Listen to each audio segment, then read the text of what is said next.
Welcome back to the Changing Earth podcast with author Sarah F. Hathaway and co-host Chen Gibson. Blending survival, fiction, and fact to bring you entertaining education that will help you dream, survive, and thrive. And now, here's your host, Sarah F. Hathaway and Chen Gibson. Chapter 49. Everyone was on the move in the morning, but Cole stuck around long enough to watch the last truck leave. Chappie's face was red, and he scowled as he approached. Gosh darn, those guys are dicks. What the hell are the feds feeding them? Whatever it is, it sure does keep them high-strung. You ready to head out, Major? Monroe asked. I am, but I'm not going with you, Cole teased them. Come again, sir? Monroe wondered, confused. I want you two to head back to Reno. Make sure everything is in order and our trucks are ready to go, Cole directed. Where are you headed, sir? Chappie wondered, concerned for the man's safety. I'm going to the homesteads in Colorado. Johnny's coming with me, and Nicholton is meeting us there, Cole informed them. That's a big risk, don't you think, sir? Monroe commented. Maybe, but we can't talk on the airwaves. If this woman is the lone survivor, I have to know. We could use her legend to inspire others. You know what happens if chaos reigns, sir. People die, Chappie warned. I know. We're taking a page from William Baker's book. We're going to fight them in the courtroom and with public opinion so we can maintain order and transition back to a free system peacefully, Cole replied. Sounds like a pipe dream to me, Chappie chuckled. Call it what you want, but we have to try. I'll meet you back in Reno, but have us ready to roll, Cole said flatly. Yes, sir, the men replied. Come on, Johnny, Cole commanded. The men parted ways. Climbing in the driver's seat of his truck, Cole started the engine. Johnny was quiet as they rolled out, unsure where Cole was headed. The sun sank low in the sky as Cole navigated the Rocky Mountain roads. The cracked roads forced them to move slowly. I thought you said we weren't doing anything together, and now here we are. How come you brought me, Johnny wondered. So I can keep an eye on you. I remember what happened last time you and Chappie were alone without supervision, Cole teased. Johnny blushed, insisting, You don't have to worry about that. Cole laughed a little. I'm just kidding. We need to talk with someone. Who? Cassidy? No, he's a merc. You saw him while cleaning cars the first weekend you were in Reno. His name is Gunnery Sergeant Ben Nicholton. Good guy? Johnny wondered. Very. I want you to meet him officially. Okay, he answered slowly, thinking for a moment. Why are we meeting him at the homesteads? It's a quiet place. You'll like it, Cole told him as they approached the gate. Here we are. It looks like a hippie commune, Johnny commented, watching the people hang clothes on the lines. How do you think people are surviving without government handouts, Cole wondered. I didn't know people were, Johnny commented. The gate guard approached. Recognizing Cole, he told him, Major Virgis, sir, I wasn't expecting you here today. That's because I wasn't here today, Cole replied simply.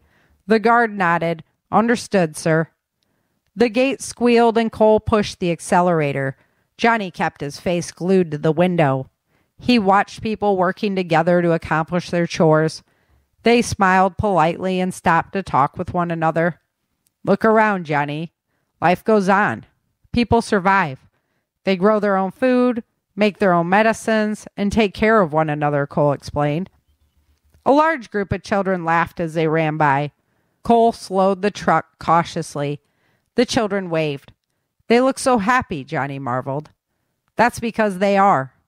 The world is quieting down. There's another way to live, but some people will lose their power. People with power over others don't often give it up, Cole advised, intimidated by the overwhelming odds in front of them. He pulled the truck into a parking spot. Stepping from the vehicle, a mercenary soldier approached him. Major Virgis, sir, right this way. Johnny, you're with me, Cole snapped, quickly following the soldier. Yes, sir, Johnny agreed. They went to an old masonry building. It smelled like a gym, but they didn't go toward the training area. The soldier led them down a hallway lined with offices. In here, sir, the soldier instructed, opening an office door. Major Virgis, sir. How good to see you, Nicholton said, approaching for a handshake. Gunnery Sergeant Nicholton, it's good to see you as well. Let me officially introduce you to Private Johnny McClintock, Cole said, returning the greeting. Looks like Major Virgis got your head back on straight, Nicholton commented. Yes, sir, I made an error in judgment and deserved every bit of what I got, Johnny admitted. I can respect that. None of us are perfect. It's nice to officially meet you, Private. Nicholton shook his hand respectfully. What did you find out? Cole wondered curiously. The woman, Erica. She's on the rescue squad, Nicholton confirmed. Did Alex pass along their schedule? They're training to perform a salvage mission in Hopetown, Colorado, Nicholton informed him, handing him profile documents on Erica Moore and her family, along with a confirmation of the schedule. That doesn't leave me much time to get to Reno and back, Cole pondered, looking at the timeline. It is what it is. I couldn't tell you on the radio, Nicholton explained. I know. Get this. Bennett is training her squad. Really? Cole wondered. Yeah. Burns and Tweed agreed that if he could re-educate her in the box, he could train her to do this job. Then he would know her story. He may know her story, but the mission is go. We need a Merc team to stand with the rescue squads and the Federal Skeleton Crew. Do you want it or not? This is your chance to meet her and judge for yourself. Her story will not be enough to convince the people. She's going to have to be more. Cole thought for a moment before confirming. You're right, Ben. I have to meet her. Sign up my team. Consider it done. Get your people in order. I have to go or Merkley will question where I've been. Thanks, Ben. I appreciate it, Cole declared, shaking the man's hand again. I'm with you, Major, Nicholton declared. Till the end, brother. Come on, Johnny. The men left out the door and headed for home. Pushing the door open, Cole stopped, hearing the sound of a familiar voice. Major Virgis, a moment of your time, if you please, sir, Cassidy requested. Taking his hand from the door, Cole spun around. Miss Cassidy Baker. I wasn't expecting to see you here. Johnny smiled at their banner as Cassidy moved in closer. That's funny, because I wasn't expecting to see you here either, Cassidy replied. I have an office. She motioned him towards the first door on the left. Johnny, wait out here, Cole told him. Cassidy closed the door behind them as they entered. What are you working on, Major? Why all the secrecy? We're going with your dad's plan. We're going to fight them with the council and public opinion. To do that, we need a face for the movement. Whose face? I may have found the perfect person, but I gotta know for myself. We're going on a salvage mission to Hopetown. What? My dad's base of operations is there. Are you serious? He must have known the town had been scheduled for evacuation. How much defense will be there? Cassidy looked at him furiously. You're worried about the lives of your men? What about my father? You have to warn him. He has a week, Cole told her flatly. You're a face of the resistance? A person on the salvage team working with the feds? You sure that's the best choice? Cassidy snapped. She's a refugee, Cole admitted. She? Cassidy accused. Don't be jealous, Cole teased with a sly smile. Cassidy laughed heartily at him. You wish I was. There's no time to lose here, Virgis. Seems like we both have work to do. He watched her leave in a frenzy, commenting softly, Story of our lives.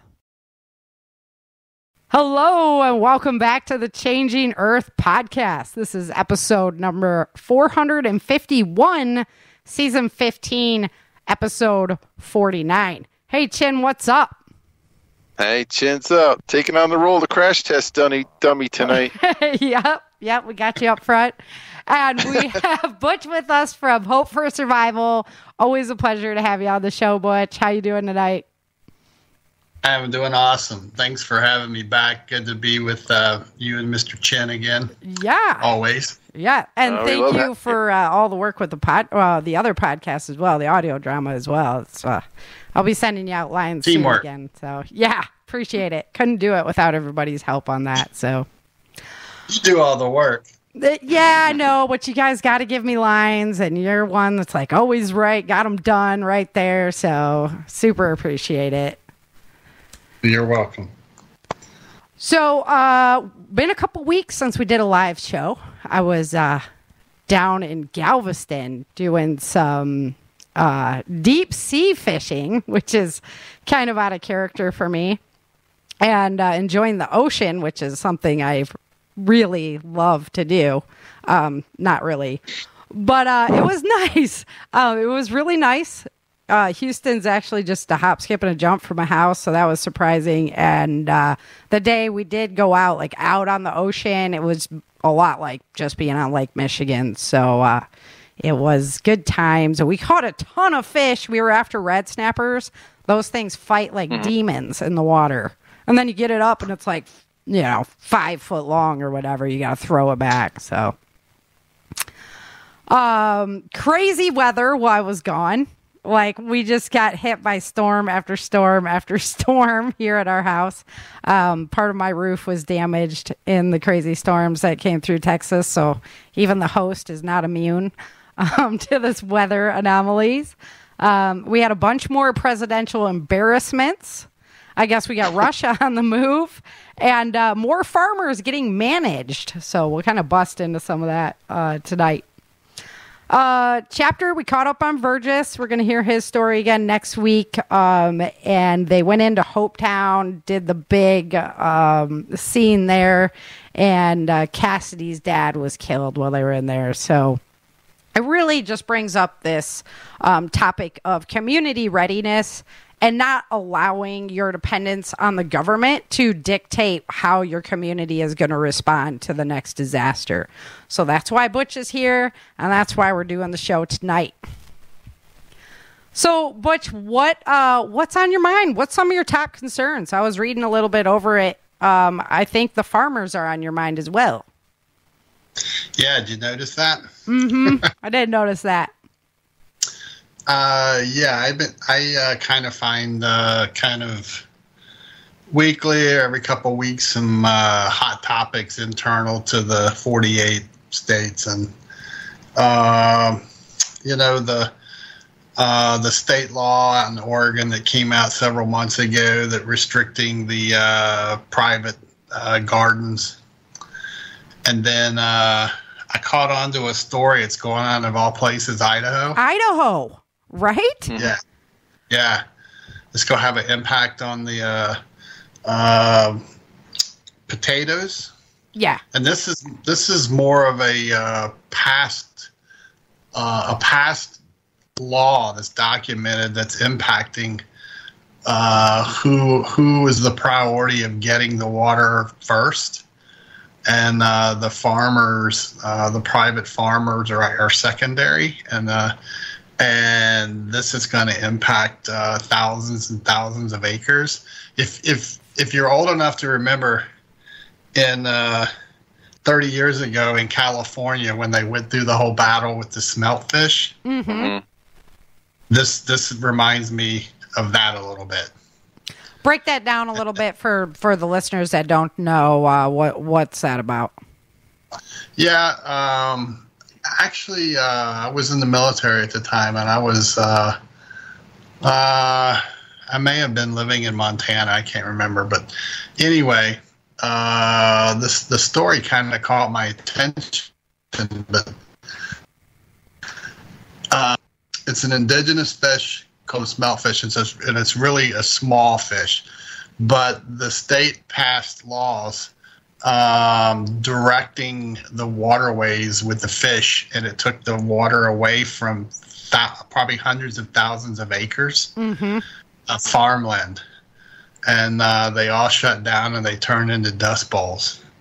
And the power of the government won this, and the private citizen lost. And it was a bad thing, but it was a huge lesson learned.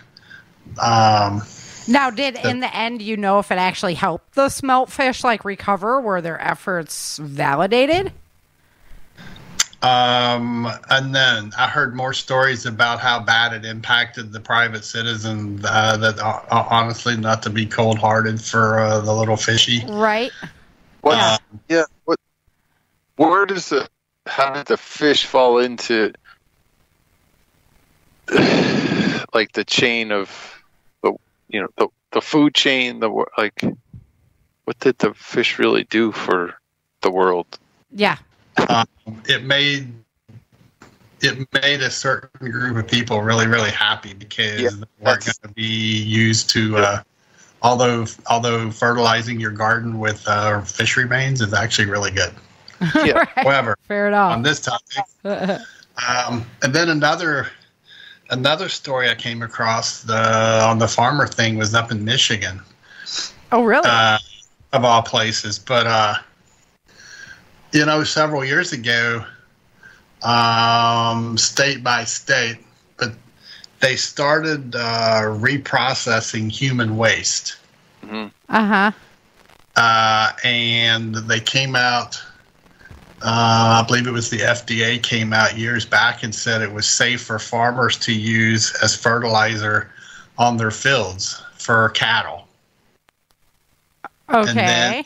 Is that like Mad Cow, where Mad Cow came from? No, that came from Washington, D.C.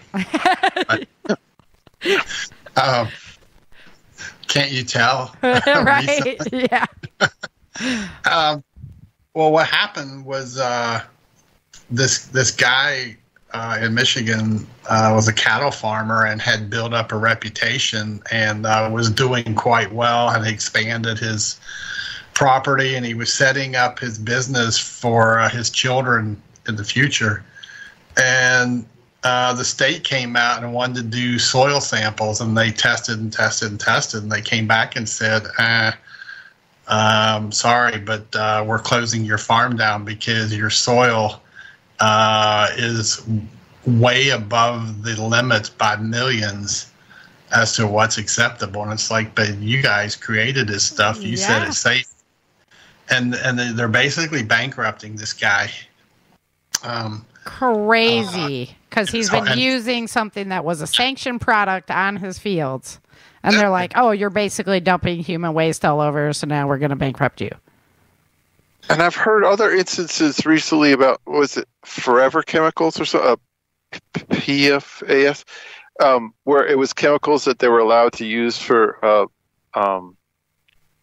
fertilizers and stuff. Like, here's the story in Maine, where they're shutting down farms because they were allowed to use it, and now when they got their soil tested, it was too high in these chemicals, and the chemicals are basically in the soil, and they don't know how to get it out, to filter it out.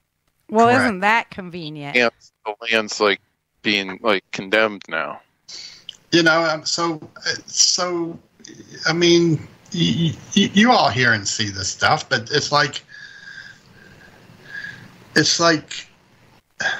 you can't even do sanity checks on this stuff. Right. I mean, it's so off the charts. Like, here we are. We've had so many food processing locations destroyed by fire. Yeah, mysteriously. Mm-hmm. They've wiped out chickens and pigs, and they're going after cows, and they're doing all this crazy stuff. Then you got a guy who made billions of dollars off of computers and software, and he's not even a doctor, but yet he's going around the world and our own country talking to him about vaccines and viruses. It's right. Yeah, the same gentleman who used to make viruses for his computer systems so he could solve them. Mm-hmm. Interesting. I mean, it's like pattern. It's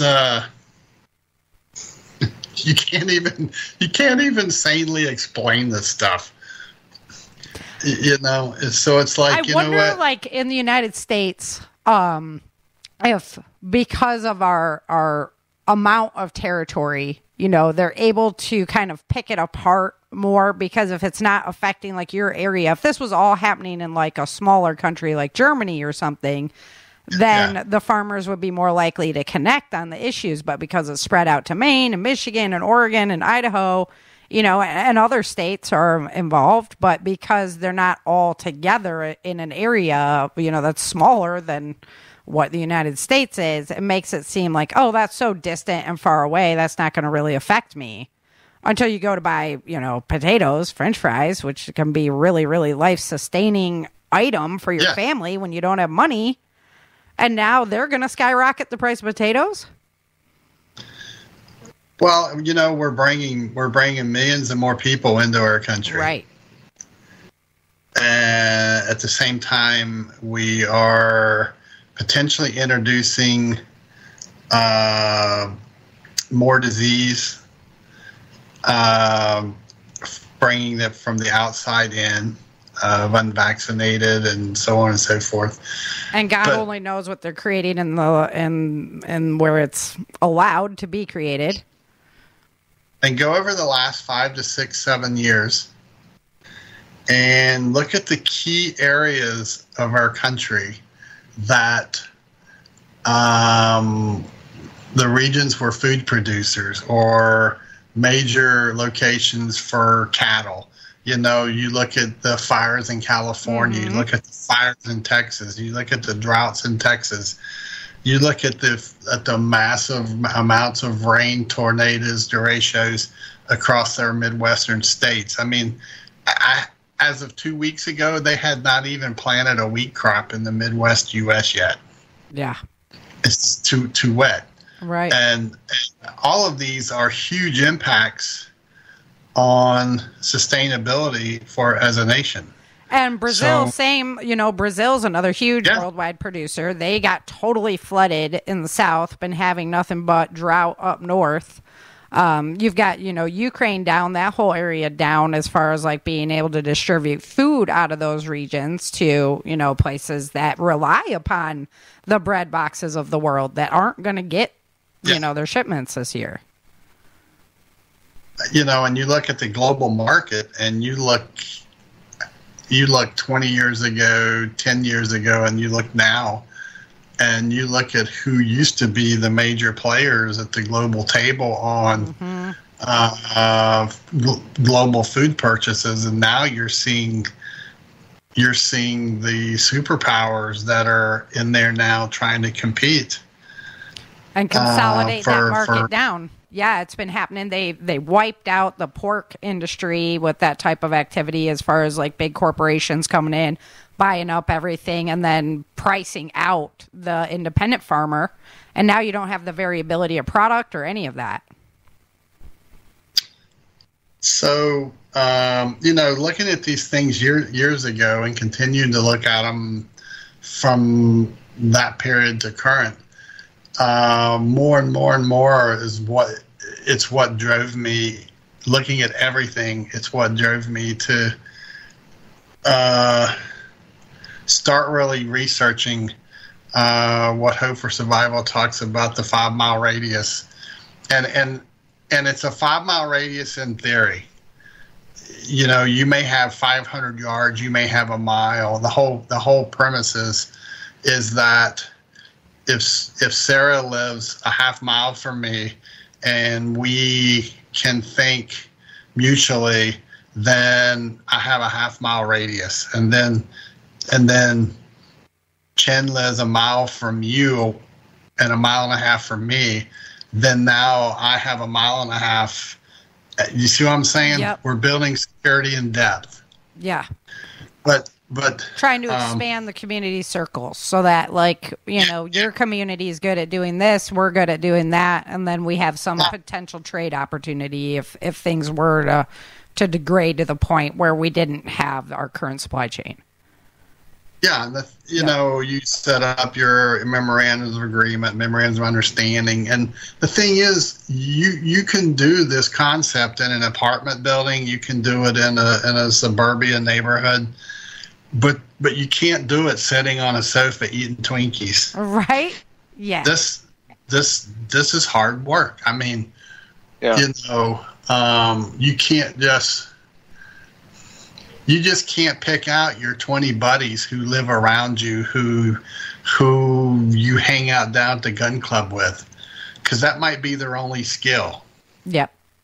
Right? You need so many other skills, but needing them and finding them and identifying is work, and it takes time.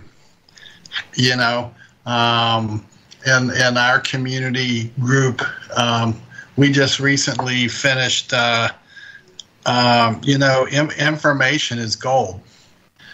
And who do you have in your neighborhood who offers these skills, but also who in your neighborhood or your community is going to require any kind of special attention? So we put together a kind of a questionnaire of like, do you require a special diet? Do you require special medications? Do you have to take medications that if you don't have them, it could be life-changing or death? And anyway, these are things that were... Addictions can be another... Yeah, absolutely. Psychological, psychiatric meds. Yep. All this stuff, if you were going to be... And this could be during a hurricane. It can be towards any natural disaster. If you were going to be your neighborhood or your community's first responders... You gotta know what you're responding to and what you're likely to find. Yeah. Does that make sense? Absolutely.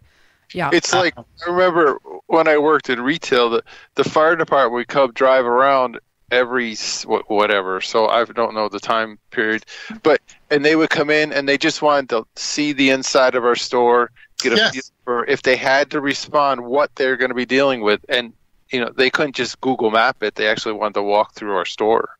That's smart. Yeah, actually, in my day job, Jen, that is one of the things. I have 8 buildings, and communicating with the first responders, the fire and the police, and showing them your most current floor plans, because when they come into your building hot for an incident, the last thing you need is that there was construction in your house or in this business where there's now a wall, but yet in the plans they had, it was a clear 40-foot shot through to their objective, and now there's a wall there, right? Because oftentimes these plans are in a rear area, and they're coming in with goggles on that they're going through smoke or maybe a fire or whatever, and there's an earpiece in, and someone in the rear is talking them through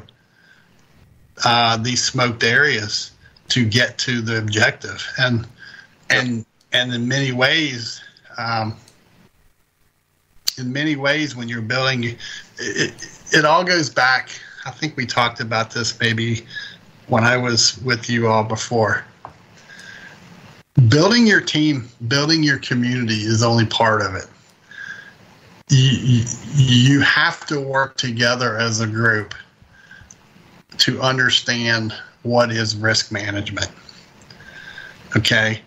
What is the risk in your objectives? Growing food, having animals, protecting the area where your community's at.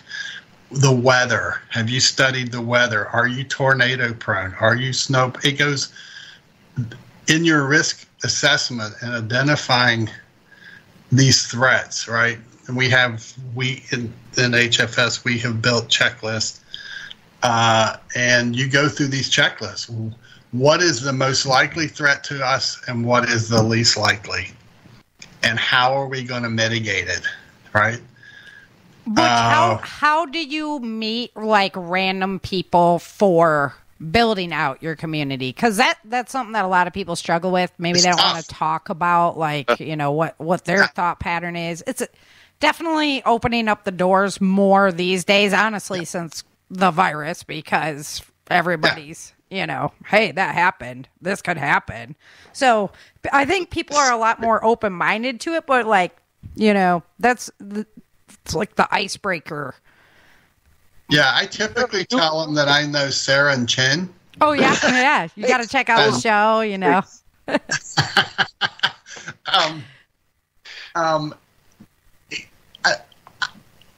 My objective may be there. 2 streets down, there is a lady who lives there named Sarah, who I don't see eye to eye with, but we're very like-minded in how we see the world, right? Yep. And we have another guy in our community named Chin. I know that Chen's friends with Sarah, so it may not be me who needs to go and talk to Sarah. It's Chen who I need to talk to get him to go work on Sarah. Got you. And this all comes through. In our community, we spend lots of time together. Even me traveling and all that, we spend lots of time together bonding,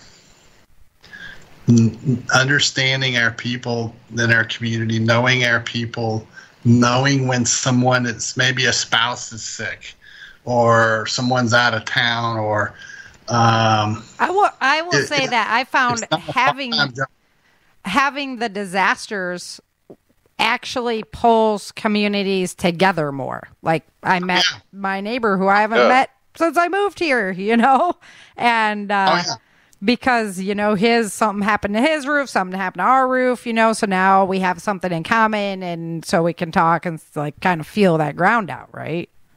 Oh yeah. You can have cookouts. You can have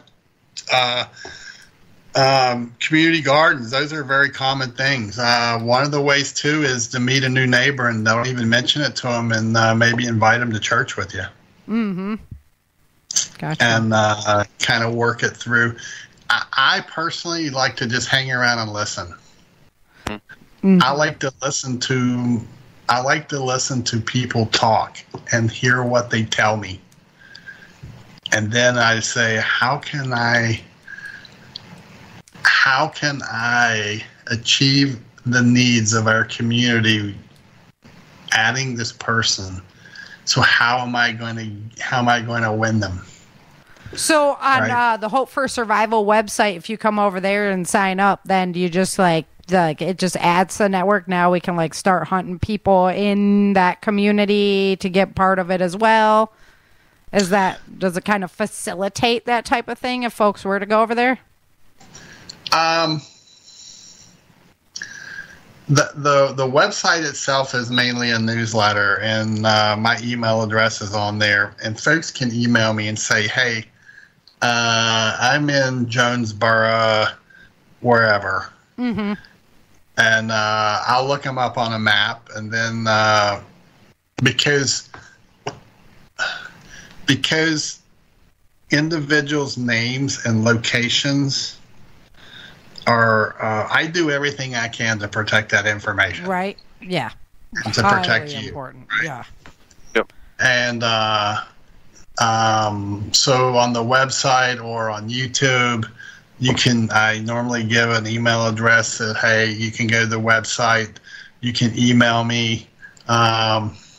But where people have really grown over 5 years is 4 years ago, we started a Hope for Survival signal group. Okay. And it's kind of like an HFS Facebook, if you will. Mm-hmm. Yeah. 24 hours a day. Yeah. We have a preparedness room. We have a faith prayer room. We have a comm group that discuss like ham radio, GMRS stuff. And then we have another group that's doctors and nurses. Okay.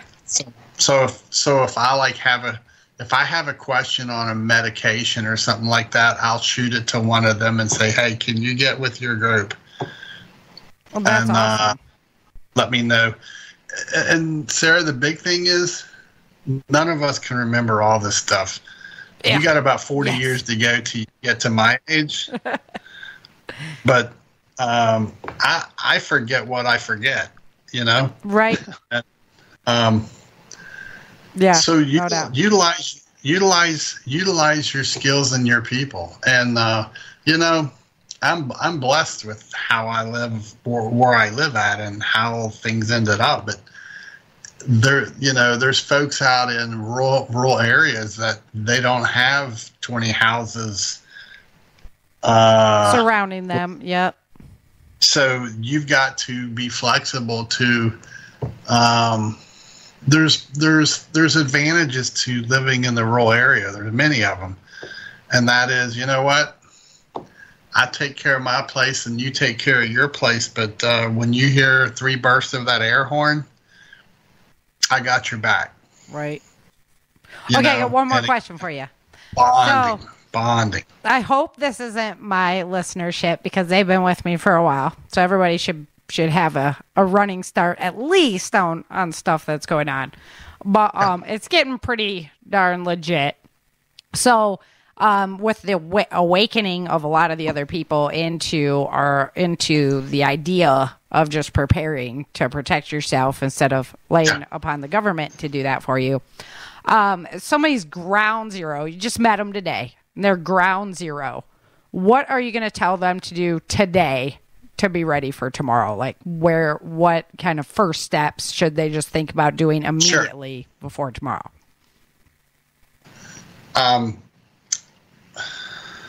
Well, for me personally, I go for you, Sarah, you're new to this, and to Chin, right? I would tell you, number one, the best that you need to get out of debt. And then I would suggest to you address your spiritual, physical, and psychological self. You're no good to anyone else if you're no good to yourself. Amen. And in order to be a sound leader that other people are going to follow, it's not always what you say, it's what you do. So to be a good example, and you'll pick people up by just them seeing you do good deeds to help yourself and help others. And then from that, your resources will be determined how much you can spend. It'll be determined by where you are, what's available, how much you can store, how much you can transport. Are you alone? Do you have help? And then the food, water, of course, shelter and security, and medicinal. I think medicinal is going to play a huge role over time. Understanding not just pharmaceutical stuff, but understanding medicinal plants, essential oils, things if you can you grow these things? We need to be there anyway, because the Western pharmaceutical that everybody's duped on is not all that it's made up to be. So do yourself a favor and research it now. I mean, ask yourself. You can hug trees and kiss camels and be as far left as you want. You know what? That's on you. Just don't bring it in my house. But let me ask you this question if you're in that position. How does a government that represents 300 plus million people and come out and claim that our biggest threat is China?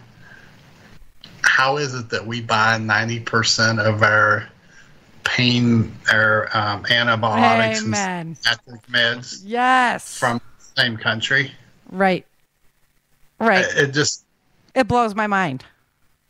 It doesn't pass the test for me. It's kind of like, how did the subs get off the coast of Cuba?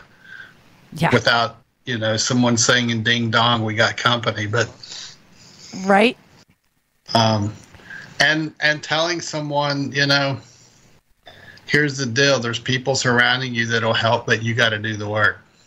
Right. Yeah, because that's one of the biggest things. They're like, well, you're getting ready. And it's like, but that doesn't, doesn't feed multiple mouths for a long time. If you don't do the work and put in the effort and bring your skills to the table, then, it's for all in vain. Yeah. And and also I would tell anyone this, and man, I'll tell you what, God has blessed me far more than I deserve, but I am surrounded here in my community. I am surrounded by so many absolutely incredibly awesome brothers and sisters.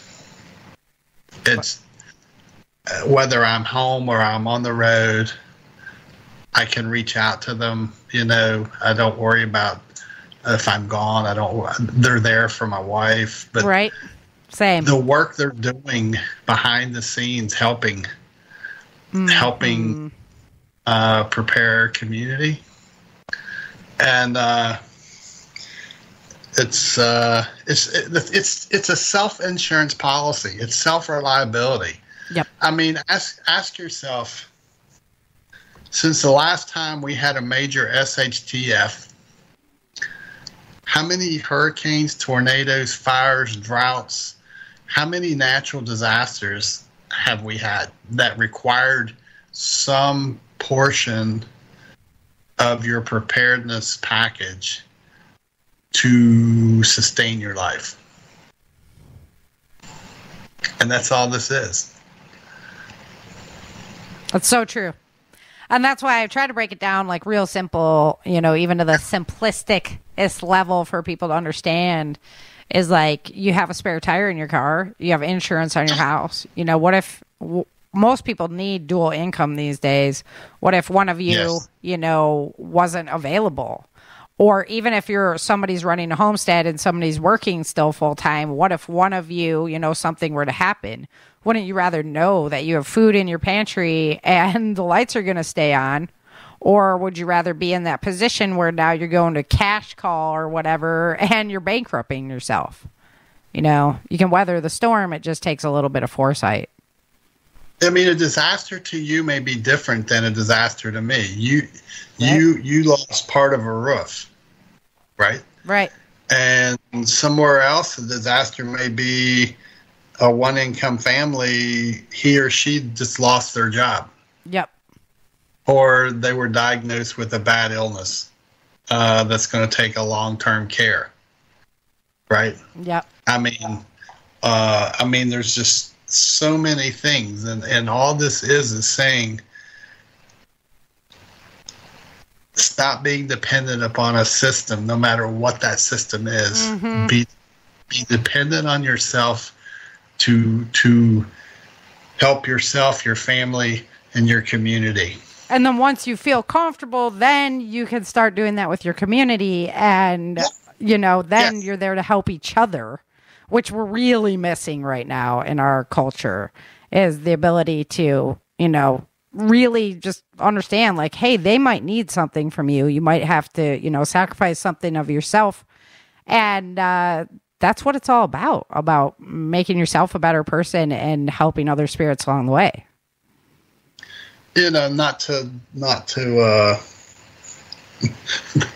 to sound cold-hearted or anything, but it's like, I have people tell me I don't need to do any of this because the Lord's going to take care of me. And, I just point blank tell them, it's like, no offense, ma'am or sir, but when Jesus shows up in an Uber bringing you a pizza, please call me. Right? Oh, isn't that the truth? Isn't it the truth? Think about it that way as well. Mm-hmm. And a second part of this that others may, just like you just met a new person, right? And they're excited about doing this, and they're asking you questions, and you're kind of a bit, and that's awesome because that's where it counts. But also in the preparedness arena, yourself and with Chen and James and all the others, we're trying to help people, trying to get them to understand why and they need to do these things. But there's kind of an unspoken beltway amongst our voices that we can reach out to one another and say, hey, what's your thoughts on this? Or, hey, are you encountering this? Yep. Or, hey, I got this problem. Questions all the time. Yeah. It's one of the coolest things, like on our garden channel, because like, oh, I've seen that before. Oh, no, I haven't seen that before, Yep. So, and you're always up against it with your plants, so. Yeah, people take a picture of the leaf or something and saying, everybody's seen this. How do we fix this? What is it? Love it.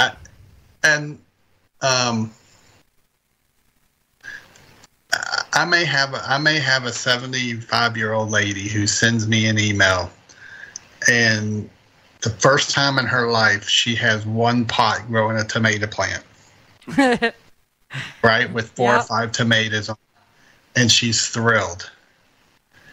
And the whole thing is had she not come to one of us, she probably would have never planted that plant. But more important than that plant is giving her confidence and purpose that she can contribute to herself. Yeah. And hopefully now contribute to her neighbor. Yeah. Have value. Have your individual value. You are important. Yeah. And that's so much of this is there are people, I know you come across them, but there are people out there who they're shut up in a home and they basically have lost hope. Yeah. Right. And they may not be able to go dig a hole or do some of the physical stuff, but you know what? They may be an awesome cook. They may be able to put together healthy diet plans. They may be able to sew. They may be able to do any of these tasks that to us seems less important, but you got to have it. But are so essential for the community. Yeah. You can't do everything yourself. I mean, up here working on my homestead, I can't do everything myself. You have to work as a community, even though it's my property. We all work together. Yeah. What if you get hurt? Yeah. Yeah. But there's just enough time in the day to do farming, to do structural work and road maintenance and then what if you had to defend yourself at the same time? Yeah. Doing all that at once, you just can't do it. And if you had kids taking care of the children, I mean, you just can't do it all. Even a husband or wife can't do it all. Yeah. No, really. Even a family of 4. And what if you're? We had, family of 4, 40 acres. It was still, you needed the community now and then. Yeah. What if you're a quarter mile from your home and doing work or running a piece of equipment, and a threat comes to your home, and your wife and your children are in the house? How are they going to be able to notify you immediately? You need to get home. They're not going to be able to pick a phone up and call you, most likely. So this goes into that community building, setting up a communication plan as part of your security plan, as to 1 air burst equals this, 2 air bursts equals that, 3 air burst equals, do you have a text group set up amongst your family or your farm neighbors? Yeah. Right? Hey, my security camera had someone on the porch at 3 a.m. Here's what they look like. Do any of you recognize this? Actually happened. Yep. So some of our folks up communication in North Alabama. Yeah, you can't outrun it. You cannot outrun communicate. If you can see at night and you can communicate, you're ahead of the rest. Well, Butch, thank you so much for coming back on the show. We're going to have to jump into the Changing Earth news. You going to stick around or you're out of here? Yeah, I'll hang. All right. I'll hang. All right. Appreciate it. It's good to be with both of you all again. Yeah. It's been too long. We've got to get you out to prepper camp. I mean, you got to just retire and get your butt over there so we can actually shake hands. All right. Dream, survive, thrive. This is Changing Earth News. Alrighty, Changing Earth News. So, as I mentioned in the intro, past 2 weeks were a little interesting in Texas for sure, and across most of the United States, we had some crazy weather patterns coming across that just seem to hammer and hammer and hammer, and it appears that Tornado Alley is moving east as well, so everybody heads up there. Been something like 20 tornadoes in Pennsylvania this year. Very odd stuff afoot. Solar activity has actually been fairly stable this past week. And you can obviously see the correlation there. Whenever our solar activity kind of stabilizes out, so do our weather patterns. And when it gets crazy, so do our weather patterns as well. So keep eyes on. There's a couple interesting things going on. There's a big sunspot on there right now that we do have eyes on. But this morning, NASA decided that the whole system was just down. So the website was down. Everything was down. So we'll be watching it again in the morning to make sure they're back up and running and everything's looking good up there. So I was, through my research, I'm researching, and suddenly they've decided to put out a new warning that the Cascadia Fault is about due for a 9+ earthquake up there with tidal waves and whatnot. I see this information coming up fairly often, and it's good when we see the little, earthquake swarms that are releasing energy up there. But again, there needs to be a heightened level of preparedness in that Washington area, in Oregon, because that would be a big wave coming towards you guys. So, you got to be ready to get out of your house in seconds to get ahead of that storm. All right, let's jump into the dailies. So on June 9th of 2024, there was 394 earthquakes that were 2.0 or bigger, the biggest of which was a 6.2 in the Pacific Antarctic Ridge. The 5.7 earthquake hit China's Xinjiang region. Tremors were felt all the way into Kazakhstan and Tajikistan. There was a 4.5 earthquake in Northern California, as well as a 3.4 earthquake in Southern California. There was a large solar filament that erupted on that day. It was not earthbound. We did get hit with some of the energy coming across our connection with the sun, but not earthbound event. Eastern Arizona, they had the Bear Fire that was growing pretty big on the 9th. And then on the 10th, there was 390 earthquakes that were 2.0 or bigger, biggest of which was a 5.2 in the Coral Sea near Vanuatu. Mount Etna erupted in Italy. We still have eyes on Campi Flegrei.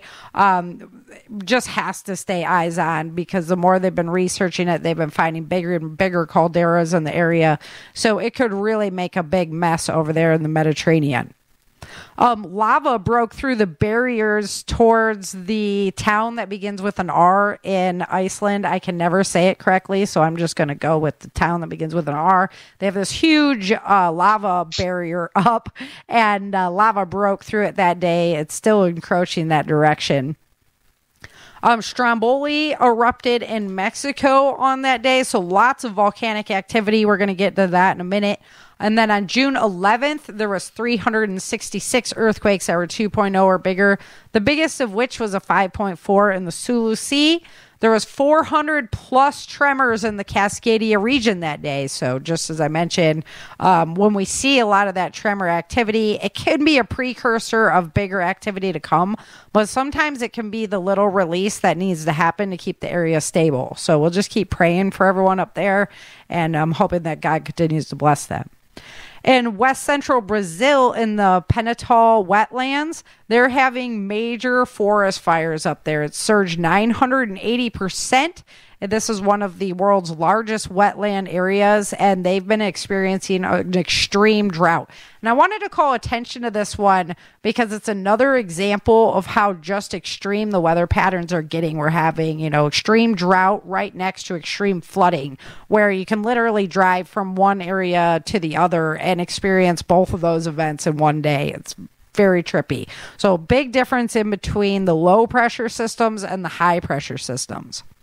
On June 12th, there was 362 earthquakes that were 2.0 or bigger, biggest of which was a 6.0 in the Philippine Sea near Indonesia. There was earthquake swarms near Mount St. Helens and around most of the Pacific Northwest again. So again, we've got eyes on that area. Everybody up there, please be prepared. After massive upheavals in Iceland's 100-foot volcano, it cracked open. This could be a massive eruption going on up there. So Iceland is not done with its activity by any means at this point. A severe hail event hit Switzerland. They had 5-inch hail coming down there. And then there was a big fire out in Colorado near Leadville in the Twin Lakes area. This was caused by a campfire that was left unattended. So guys, be aware of your surroundings. Take care of that fire before you walk away. June 13th, there was 357 earthquakes that were 2.0 or bigger, the biggest of which was a 5.1 in the South Pacific Ocean. In Brandon, Manitoba, they had multiple tornado touchdowns, and there was a tornado touchdown in Bushnell, Illinois. Ontario and Quebec were hit with large hail and damaging winds as well in that storm system as it came through.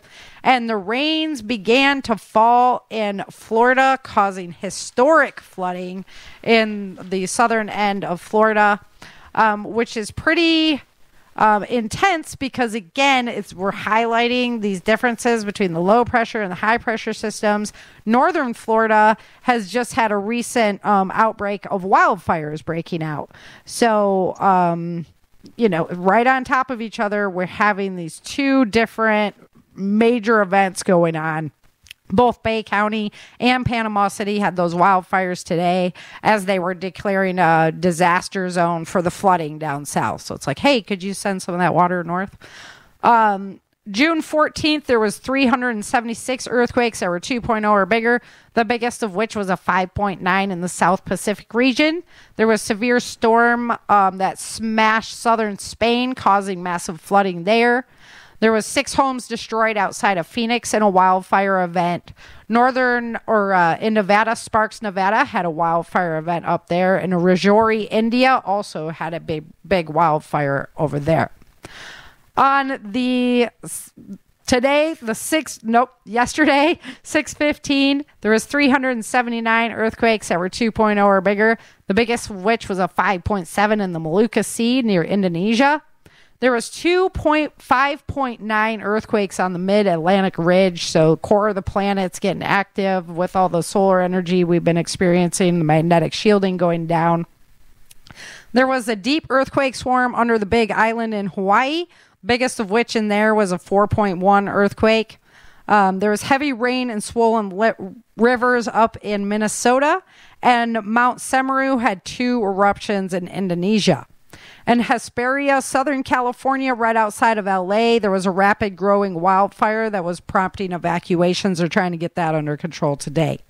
So today, June 16th, 2024, 383 earthquakes that were 2.0 or bigger, biggest of which was a 6.0 in the South Pacific Ocean. The earthquake numbers have really been riding there around the 380s, 390s, so I don't see any unusual activity there. They are tracking the first potential hurricane forming out in the Gulf right now, so we're going to keep eyes on that this week. And as far as volcanoes, we got a lot of volcanoes erupting right now. 33 volcanoes erupting. That might be the most that I've ever seen before in the time of recording that are actively erupting on our planet right now. We have 2 showing minor activity at we have 27 showing minor activity and 24 showing unrest. So our numbers from 3 weeks ago, we are up 2 on the eruption. We're up 2 on the minor activity, and we're down 2 on the unrest. So they've actually added 2 more volcanoes to that list since we last reported on them. As far as wildfires in the United States of America, we're at a preparation level of 2. There's 74,413 acres actively burning. This is coming from 19 large fires. There's 6 new of them, and 2 of those are contained. Number 1 on the list is Alaska with 5 wildfires burning for a total of 35,380 acres. That's coming from 3 new fires, and none of those are contained at this time. Number 2 on the list is New Mexico.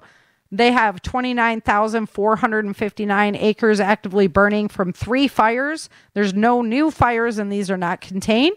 And then in Arizona, they have 5,038 acres on fire. This is coming from 5 major fires. There's 1 new fire, and none of these are contained. And then just to throw it in there, Washington is number 4 on the list, 1,756 acres. This is coming from 1 large fire. There are no new, and that fire has been contained. So good job, guys. Way to stay on it. As far as the wildfires in Canada go, we're seeing less this year. It's not that they're not there, but last year was horrendous. So that's good news on that front as well. So there you guys go. Changing Earth news. A lot going on. Not as much as when I was gone. I was like, of course, the world goes crazy when I'm on vacation, but Hopefully you guys were staying on top of the events while I wasn't here with you. Alrighty, guys. Well, that wraps it up. Thanks so much for coming on, Butch. That was awesome of you. Short notice, and I appreciate your time because I wanted to have, community is really important. I see it as like a major hole in most people's plans.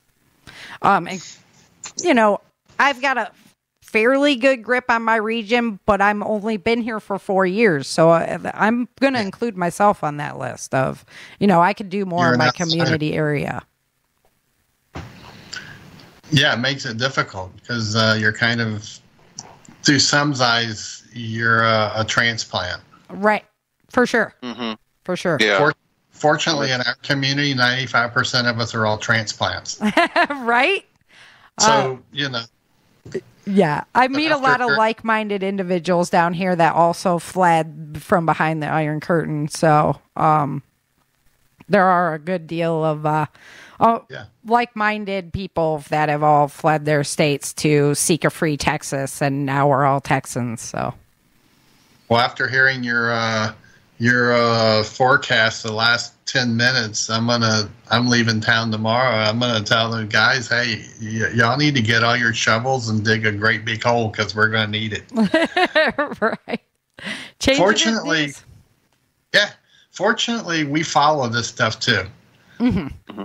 Thanks to you, Miss Sarah.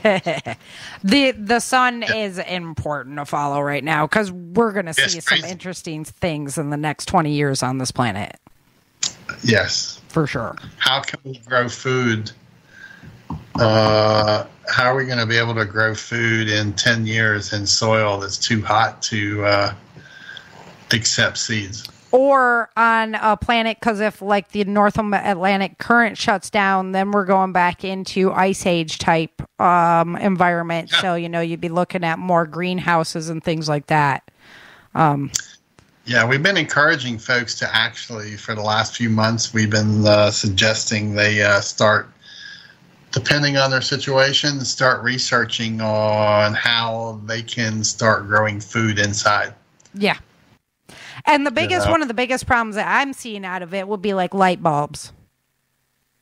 Because you're going to have the light. If Campy Flagray went and erupted super volcano style, that could cover the earth for years. And then we're really looking at how do we create an artificial sun to be able to, grow food. Right.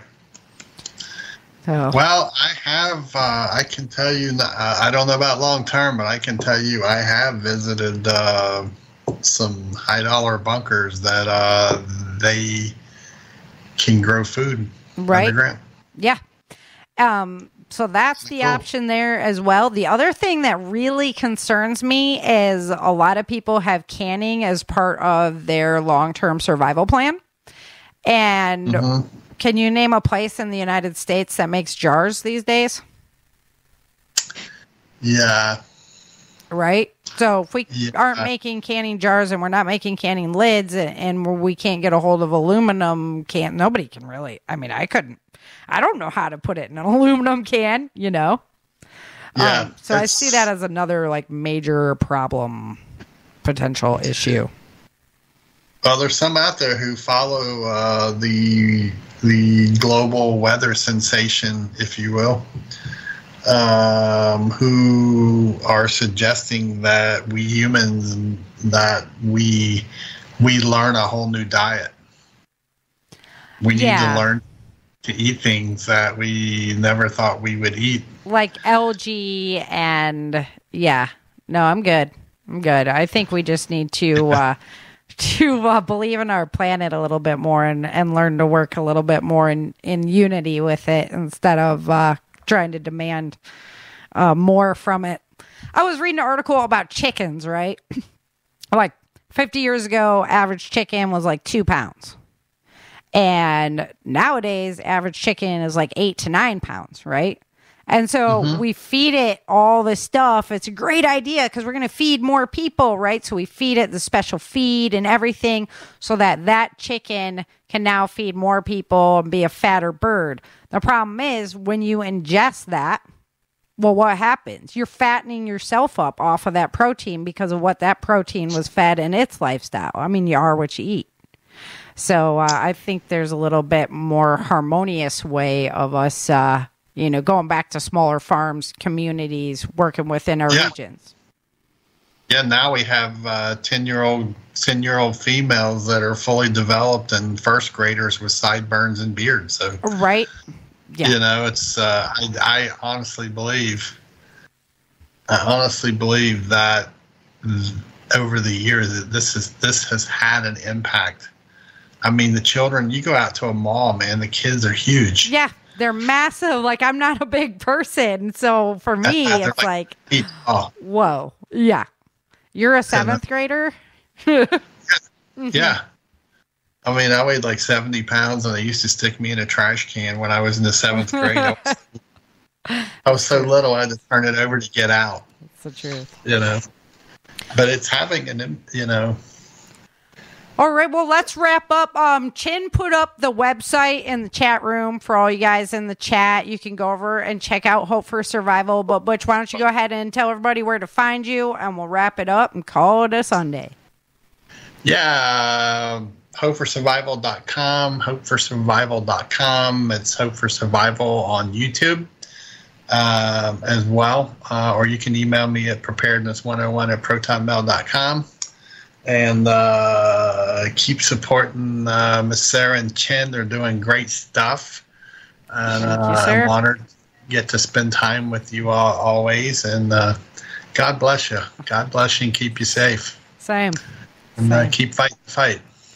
All right, guys. Have a blessed evening. If you want to find out, check out the new episode of the audio drama just launched this week. You can check it out on the YouTube channel, or just go over to my website, Changing Earth Series, and all the links are over there for you guys. So check that out. Hit up my YouTube channel, like and subscribe.